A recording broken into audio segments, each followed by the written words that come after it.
Oi, oi, pessoal! Chegamos ao terceiro episódio do programa Café com Mais Leite, o podcast que é a voz da pecuária leiteira, uma ação inédita do programa Mais Leite da Boehringer Ingelheim, uma das maiores empresas farmacêuticas do mundo. Bom, o setor leiteiro, como vocês sabem, é um dos mais importantes da agropecuária, tanto no contexto econômico como social. São mais de 1 milhão de produtores que trabalham diariamente no campo, faça chuva, faça sol, para produzir alimentos de qualidade à população. Hoje, o Brasil produz ano cerca de 35 bilhões de litros de leite e a maior parte dessa produção, a base mesmo desse setor, vem de propriedades rurais familiares. Por isso, hoje, o tema do nosso podcast é gestão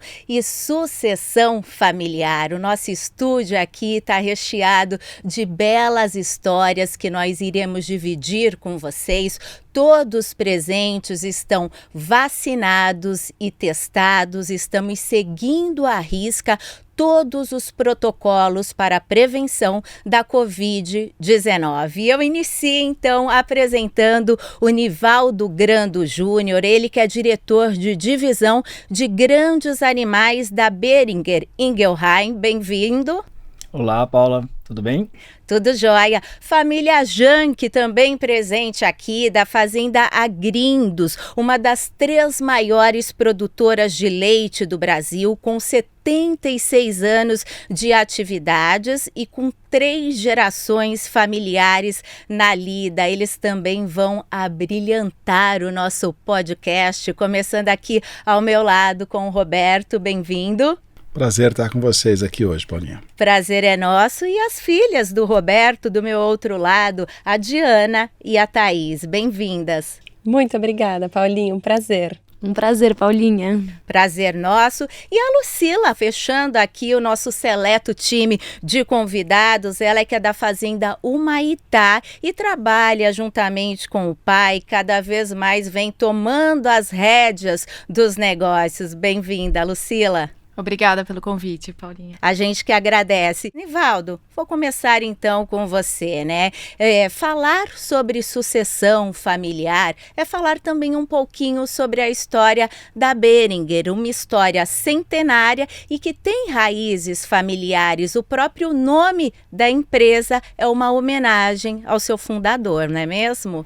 Exatamente, Paula. E para a gente é uma responsabilidade muito grande, né? Saber que hoje a gente representa uma empresa que está aí há mais de 130 anos no mercado, fundada pelo seu Alberto Boehringer, que tinha 23, 24 anos, quando com 28 funcionários, na cidade de Ingelheim, né, prospectou, teve a iniciativa de começar um negócio que hoje está presente em mais de 100 países, conta com mais de 52 mil colaboradores e mais do que isso, né, que vive um propósito estando na sua 4ª geração, ou seja, precisou se adaptar para passar, né, de geração em geração dentro da própria família e que hoje a gente pode, né, não só contribuir, mas também estar aqui presente, né, com os nossos convidados e já agradecê-los por terem aceitado o nosso convite para exatamente falar disso, de família, falar de um legado, falar de algo que a Boehringer vem construindo e que mantém muito sólido através dos seus valores e dos seus pilares. E é isso que a empresa acredita, mantém e busca nos seus parceiros e nos seus clientes também. Maravilha. Roberto, 57 anos de idade, mais de 40 ligados à pecuária, trabalhando mesmo no campo, mas você tem DNA leiteiro, desde criança cresceu, conviveu nesse meio, um motivo de orgulho, eu tenho certeza. Com certeza, né? Nós nascemos todos na fazenda, eu e meus irmãos. Minhas filhas todas nasceram na fazenda, tiveram uma trajetória muito parecida com a nossa.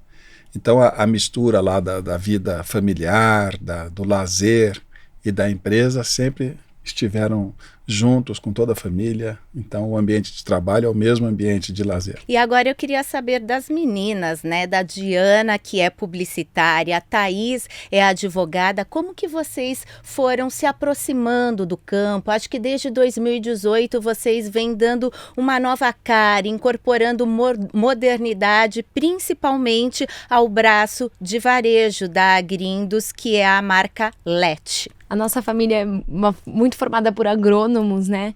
E quando eu tinha 17 anos e ia prestar o vestibular, meus pais falaram, vai fazer outra coisa, sai um pouco das ciências agrárias, vamos ver o que tem aí de diferente no mundo. E eu sempre gostei muito de ler, de escrever, então eu fui fazer realmente direito, gostei muito.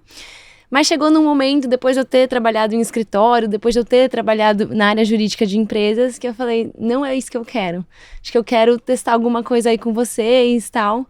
E aí, meu pai de primeira ficou meio, não sei, mas meu tio falou, não, vamos trabalhar aqui na área comercial da LET, a gente precisa de gente, você vai aprendendo e tal. E eu comecei em fim de 2015 fazendo isso, foi bem um trainee mesmo, em que eu participei de várias áreas comerciais, fiz até degustação, abasteci gôndola, e esse foi o começo. E aí, em 2018, a Diana se juntou a mim e aí sim a gente fez uma reviravolta aí na LET como um todo. O meu caso é parecidíssimo com o da Thaís nesse sentido, porque meus pais super estimularam a gente a ir além das ciências agrárias e eu acho que foi muito importante pra gente isso. Mas diferente dela, eu tinha certeza que eu não queria ir pro agronegócio. Eu lembro dos meus amigos falando, mas você tem a fazenda, com certeza você vai fazer algo pra área. E eu gosto de moda, eu não quero trabalhar com isso.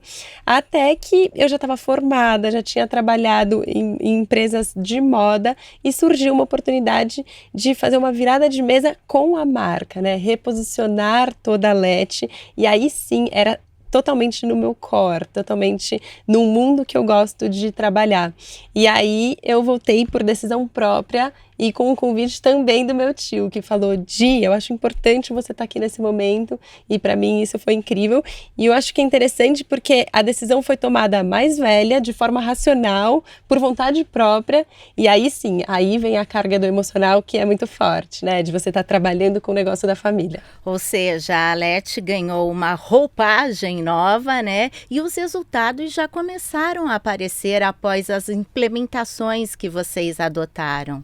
Eu acho que a grande diferença que deu foi a embalagem nova, quando a gente mudou para garrafa transparente, foi quando a gente pôde ver, nossa, realmente está fazendo a diferença, porque a gente veio construindo todo um reposicionamento, comunicação, tudo isso, mas quando a gente colocou as garrafas nas gôndolas, e aí as pessoas viram que realmente tinha uma diferença, essa foi a principal visualização de que realmente tinha uma diferença, e aí sim começamos a mudar outras coisas dentro da marca, o reposicionamento, aí outros produtos sendo lançados, mas eu diria que a mudança de embalagem foi assim o ponto de partida inicial nessas mudanças todas. É isso aí. Agora eu queria ouvir um pouquinho também da Lucila, né? Sobre a história da fazenda Humaitá, lá no Vale do Paraíba. Uma propriedade que há 40 anos, quando seu pai adquiriu, era uma fazenda de café. Ele fez toda uma mudança para introduzir a pecuária leiteira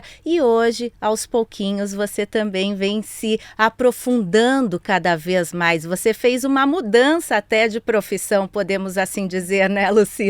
Foi. Na verdade, meu pai há 40 anos começou com a formação da fazenda, as estradas, pastos, reforma de sede, tudo.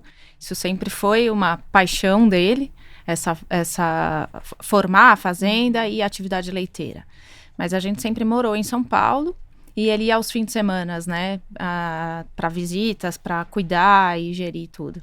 E eu, desde pequenininha, sempre acompanhei, sempre achava muito gostoso essa relação com o campo, com os animais e tudo, mas com o tempo fui me afastando um pouco na formação acadêmica, profissão, fui para a área industrial, eu sou farmacêutica, fiquei por 15 anos trabalhando na área industrial e em algum momento de transição de carreira, comecei a reavaliar o que eu queria, se era isso mesmo, se era esse o meu caminho, e resolvi que seria uma oportunidade, né? Comecei a voltar nessa área do agro. E isso, o coração começou a pulsar, e eu falei, é isso mesmo, é de família, meu pai toca, mas a gente precisa acompanhar isso, né? E para mim está sendo um privilégio ter esse acompanhamento com ele, né? De ter momentos, né? De passar junto, viajar e a gente cuidar e tudo. E realmente foi um momento de transformação. Foi em 2018 também. A gente resolveu investir numa construção do compost barn para melhoria da produtividade, da qualidade, né? O bem-estar das vacas, que isso sempre foi muito importante. E assim a gente começou com algumas tecnologias, né? Também um laboratório de microbiologia, a gente colocou favorável para uso de antibiótico mais consciente, tudo isso. E um sistema de implantação de fotovoltaica para garantir sustentabilidade também do negócio. Separação dos resíduos, isso tudo. E um software, né? Porque sem os dados, como é que a gente vai ter uma gestão, os indicadores e tudo isso. Então, foi essa a transformação mesmo. E para mim foi muito gostoso. Daqui a pouquinho eu vou querer saber mais sobre os resultados. Eu sei que a produtividade já melhorou bastante lá na fazenda, mas agora eu queria saber do Roberto, para que a sucessão seja satisfatória, seja feita de uma forma tranquila. Quais os pontos que você considera fundamentais, Roberto? Olha, primeiro eu queria dizer que a sucessão no campo é talvez um dos negócios mais desafiadores do agronegócio, porque diferente da cidade, onde uma indústria do setor secundário ou um escritório do setor terciário, um comércio, quando acaba o negócio, a indústria vira sucata e os escritórios na cidade, os prédios, viram salas vazias. No campo, não. No campo, o patrimônio ele compete muito com o negócio e o patrimônio é muito visível. Então, fica muito fácil, né, para os sucessores, para os herdeiros, tomar a decisão de liquidar um negócio que levou uma vida inteira para ser feito. E não é uma característica brasileira, é do mundo inteiro. Esse problema é um dilema no mundo inteiro. Então, eu acho que vocês estão de parabéns de colocar esse assunto em pauta, porque muitas empresas do agronegócio acabam nesse momento da sucessão. O que eu acho muito importante na sucessão é que ela seja muito bem estudada, mas que principalmente a gente não prepare ninguém para a sucessão, sabe? Eu acho que os filhos têm que ter horizontes mais amplos, têm que viver a vida, porque se você cria o filho para a sucessão, é um direcionamento, um engessamento que não se justifica, né? Você preparar alguém para isso. Então nós não preparamos ninguém. Elas seguiram o caminho delas, com toda a liberdade, a gente queria que morasse fora, que falasse outra língua, que estudasse outras coisas, para ter a amplitude do negócio. E que voltassem por iniciativa própria. Isso foi muito importante. E a outra coisa que eu achei muito importante no nosso case aqui, eu tenho uma boa experiência, porque como a Agrindos tem 76 anos de idade, eu, na minha geração, já passei por 2 reestruturações societárias, familiares. Na geração do meu pai, e na minha geração, as 2 conduzidas por mim. Então, já tenho alguma experiência nisso. Então, o que elas vieram fazendo de muito bacana foi adicionando valor ao negócio. Elas não vieram substituindo, elas não vieram reposicionando nada do que já existia, elas vieram somando.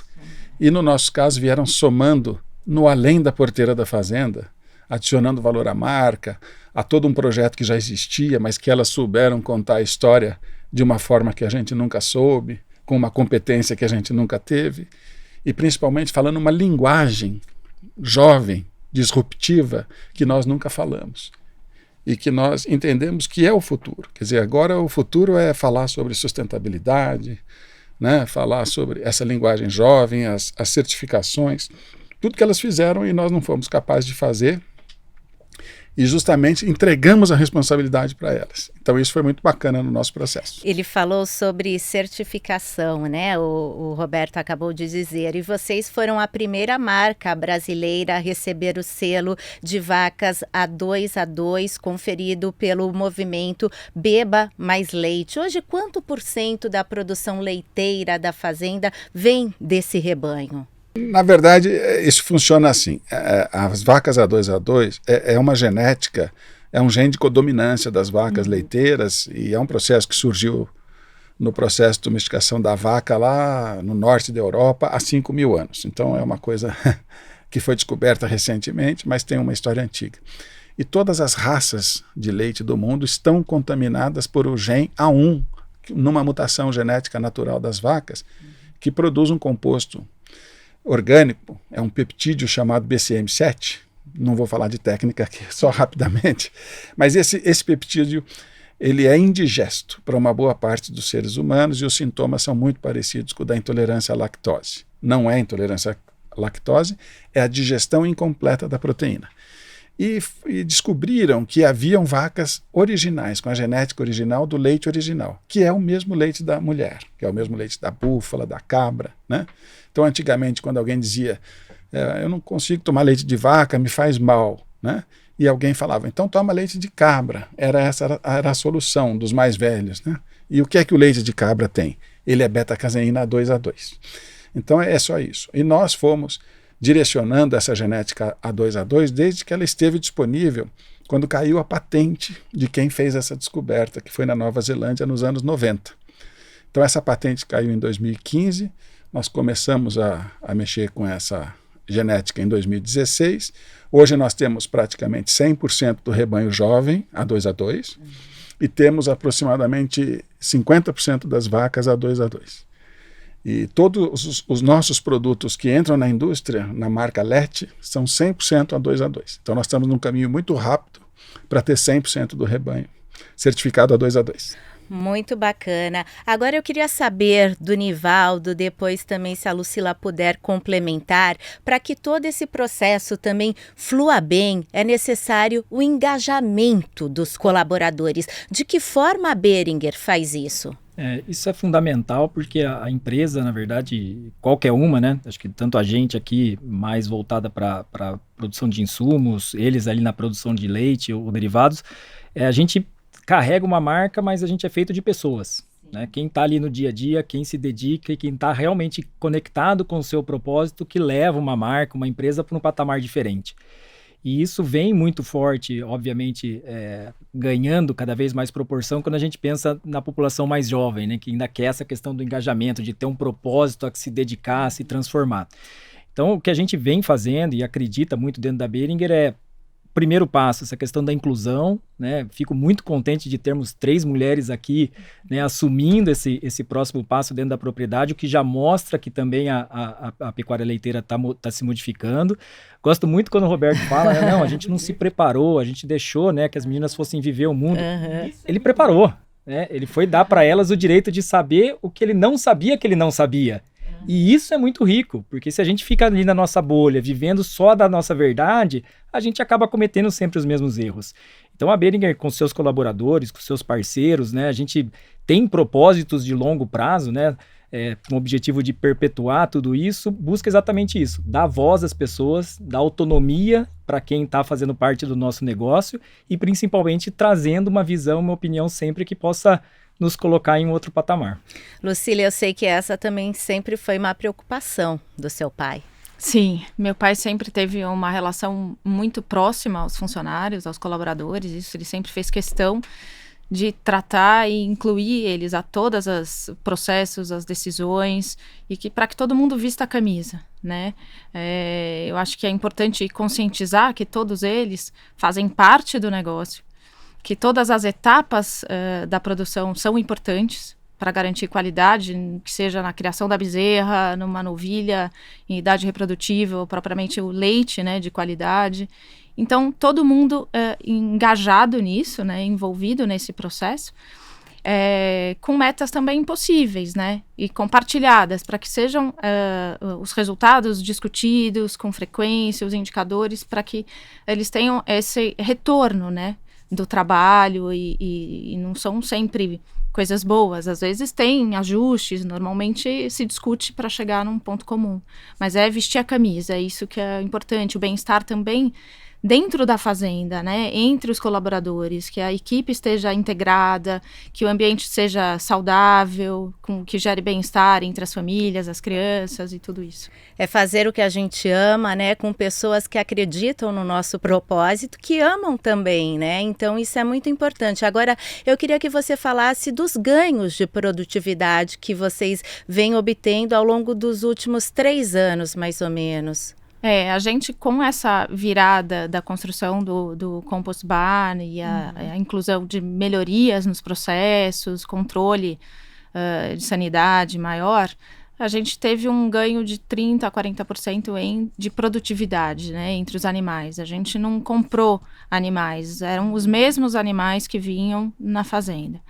Então, esse ganho já foi expressivo, né? A produção em si praticamente dobrou. Apesar de sermos muito pequenos, perto desses gigantes, mas os indicadores mostram. E a nossa ideia é que a gente tenha não um crescimento de instalações e tudo, mas o que a gente quer é produtividade, é ter um menor número de animais com essa meta de uma produção constante, mas com um número cada vez menor, né? Então, aprimoramento de genética e é essa a ideia. Produzir mais, melhor, em menos áreas, com menos animais, né? Isso que, de um modo geral, a nossa pecuária precisa. Diana, Thaís, a gente sabe que a responsabilidade é enorme, né? De levar adiante um trabalho familiar bem sucedido. Hoje vocês contam com inúmeras tecnologias, a gente deu alguns exemplos aqui ao longo do programa, mas tem uma coisa que nunca sai de moda, que são os valores. E eu tenho certeza que vocês duas tiveram e têm um grande professor nessa disciplina da vida. Com certeza. Como eu disse, eu acho que a carga emocional, ela pesa muito nesse sentido, dá um frio na barriga muito maior, né, quando o negócio é seu, mas eu acho que é o frio na barriga que te estimula e te faz ir para frente com todo esse sentimento. Eu acho que desde o meu avô, eles têm características muito marcantes que para mim pegam muito forte, que é ética e resiliência. Então, em tudo que eles fazem, é muito bom para mim, estou aqui no marketing, poder gritar aí para os 4 cantos todos os valores e missões da fazenda, da marca, sabendo que eu consigo sustentar cada coisa que eu estou falando, sabendo que eu não preciso ter medo, porque é aquilo, porque está tudo correto, porque da porteira para dentro está tudo funcionando perfeitamente. E tem toda essa história, acho que de resiliência, que começou também com meu avô. Eles não desistem, e eu acho que isso passa um valor incrível para a gente, de correr atrás, de estar sempre olhando para o futuro, inovando. Eu gosto muito dessa frase que é: o mundo muda e a gente precisa mudar junto com ele. Então é isso, não dá pra gente ficar estagnado, não dá pra gente parar, a gente precisa acreditar, fazer as coisas funcionarem, ser resilientes no que a gente acredita, né? De conquistar o que a gente está ali propondo no dia a dia para estar sempre evoluindo. São valores que impulsionam. Com certeza. E eu diria também que quando a gente fala de sucessão, sempre vem uma ideia meio trágica junto de que alguém precisa morrer para a gente substituir a pessoa. E isso é uma coisa que fica meio no inconsciente psicológico. Você fala: ai meu Deus, não quero falar disso agora, porque eu não quero pensar na morte do meu pai. Mas é isso que ele falou, a gente consegue pensar numa sucessão em que todo mundo tá trabalhando junto, e essa é que é a melhor parte. Eu acho que a Lucila também sente isso de trabalhar com o pai dela, de que você chega para agregar, pega todos os conhecimentos que a pessoa que já está ali tem de base, de experiência, e eu acrescentaria nesse valor também generosidade, que eu acho que o meu avô também passou isso muito pro meu pai, pro meu tio, que é abrir o espaço enquanto ele ainda está ali trabalhando, tá super no auge da vida produtiva dele. Meu pai veio recém-formado para trabalhar com ele, e ele foi super generoso de abrir esse espaço, de delegar, de falar: olha, a área do leite é sua, toca agora. E meu pai e meu tio, quando eu e a Diana viemos, também fizeram a mesma coisa. E não de uma forma irresponsável do tipo: se virem aí, mas realmente, como vocês podem agregar? Tá bom, vamos fazer uma coisa nova com a Leti, vamos trazer diferença, vamos abrir mais espaço onde já tem um espaço sendo ocupado. Então não é uma substituição. Roberto, você disse agora há pouco que você não treinou, não educou as suas filhas para a sucessão, mas é isso aí que elas acabaram de falar, né? Boas histórias, bons exemplos ajudam, incentivam na formação dessa nova geração de produtores rurais, concorda? Com toda certeza. E uma coisa talvez importante nisso seja o profissionalismo, né? Quer dizer, não é uma coisa amadora, uma coisa, por exemplo, elas hoje nem trabalham comigo. Eu não tenho gestão nenhuma na LET, quer dizer, a LET está com elas. E nós temos também um parceiro na LET, na área comercial, que é um profissional bem sênior, um ex-vice-presidente do grupo Tetra Pak, que se aposentou e está trabalhando junto com elas já no 3º ano. Então, a gestão, apesar de ser familiar, ela é muito profissional, né? Elas estão independentes, elas têm autonomia, elas têm verba de marketing, elas têm as decisões delas. E hoje, depois de 6 anos da Thaís e 3º ano da Diana, nós estamos num processo de realmente total independência. Quer dizer, é um projeto delas e nós só aguardamos as novidades que vêm nessa comunicação nova, em todas as deficiências que a gente já conhece do agro. E eu vou dizer para você, a principal delas não é do nosso setor, mas é do agro como um todo, que é a comunicação aos nossos consumidores. Como tem gente, por exemplo, das áreas concorrentes, dos veganos, dos ativistas, como eles fazem essa comunicação melhor que a gente. E a gente tem muito mais a oferecer. Então, esse é o grande trunfo que a gente tem com elas, essa forma de comunicação muito mais profissional, muito mais para aquele consumidor que a gente quer buscar, né? Do que a gente fazia no passado, onde todo mundo fala muito bem, mas fala para o próprio umbigo, sabe? Verdade. Agora, nesse quesito, Nivaldo, o que esperar do futuro da pecuária leiteira? Virão novas e mais gerações de sucessões familiares nessa atividade? Falar de futuro sem ter uma bola de cristal nunca é fácil, né? Mas a certeza que a gente tem é que o mundo vai precisar consumir, continuar cada vez mais consumindo alimento, né, pela população e pela necessidade que o planeta tem.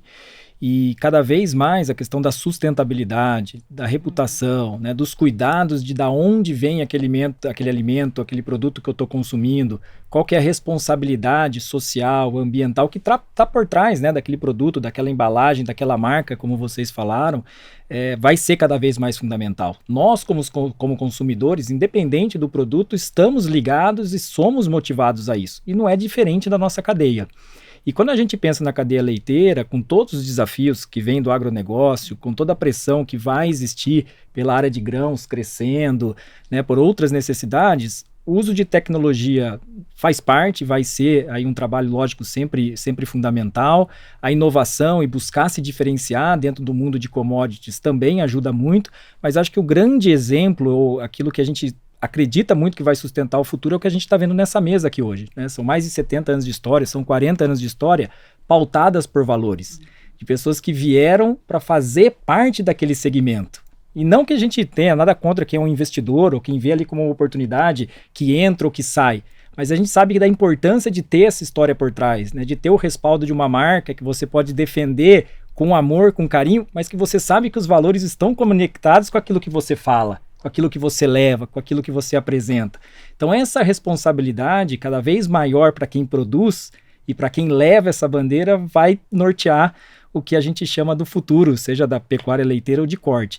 E o que a gente acredita muito é exatamente no que a gente está vendo aqui, né? Usar o que a gente aprendeu no passado, corrigir aquilo que for necessário ou não, mas principalmente se adaptar a esse novo mundo, que quer consumir, que precisa consumir, mas que quer ter essa troca, essa relação e esse cuidado com o ambiente, com o social, com todo o entorno da produção. Olha, maravilha, o programa está caminhando para a reta final. Antigamente a gente ouvia dizer muito que para se dar bem na vida era preciso sair do campo, estudar na cidade, trabalhar na cidade.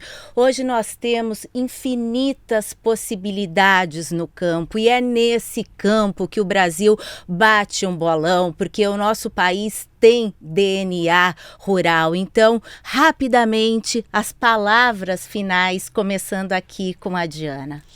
Olha, eu até queria pegar o gancho aí do Nivaldo, eu achei muito bonito o que ele fala, porque para mim é justamente isso, né?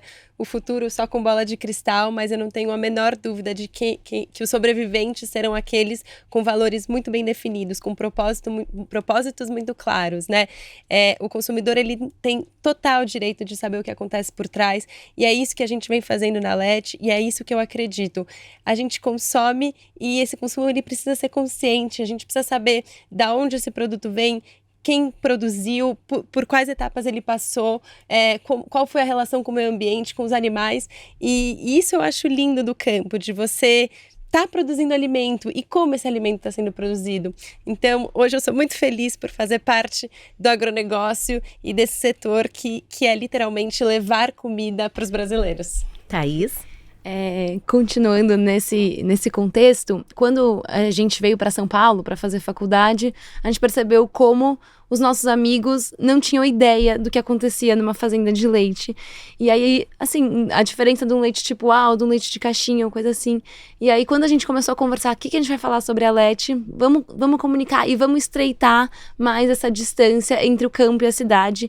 E eu acho que esse projeto da gente estar podendo falar aqui sobre leite e trazendo pessoas que estão vivendo o agronegócio é muito legal. Pra gente realmente encurtar essa distância, porque é isso, a cidade precisa saber o que está acontecendo no campo e estreitar tudo isso, toda essa relação.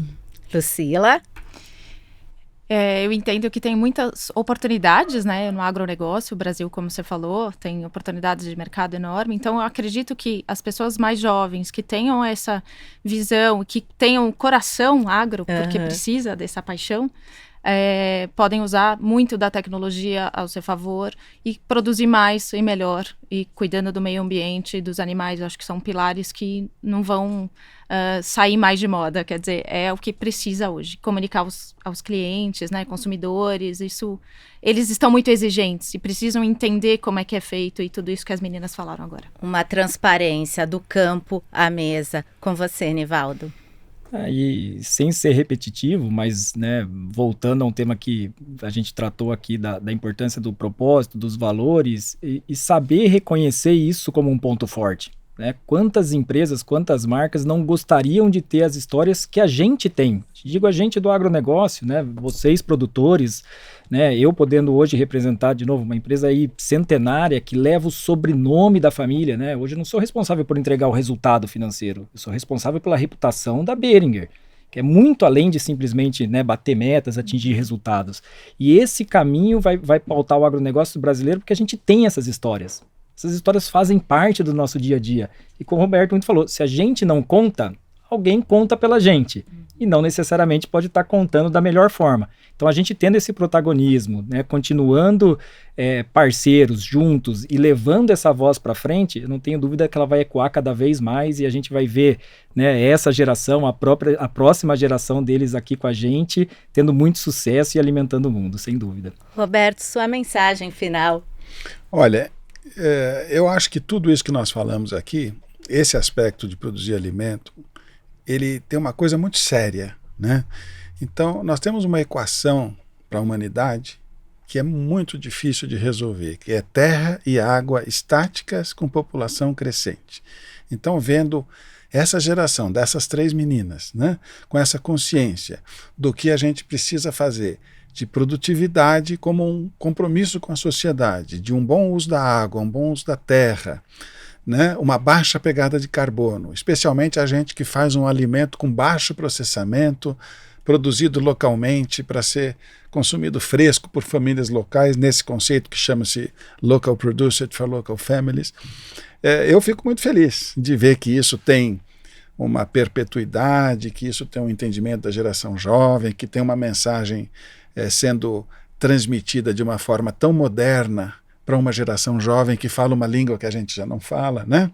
Então eu fico contente de ver toda essa consciência num assunto tão sério que é a alimentação, a sustentabilidade, olhando sempre para o futuro, sem olhar para o retrovisor.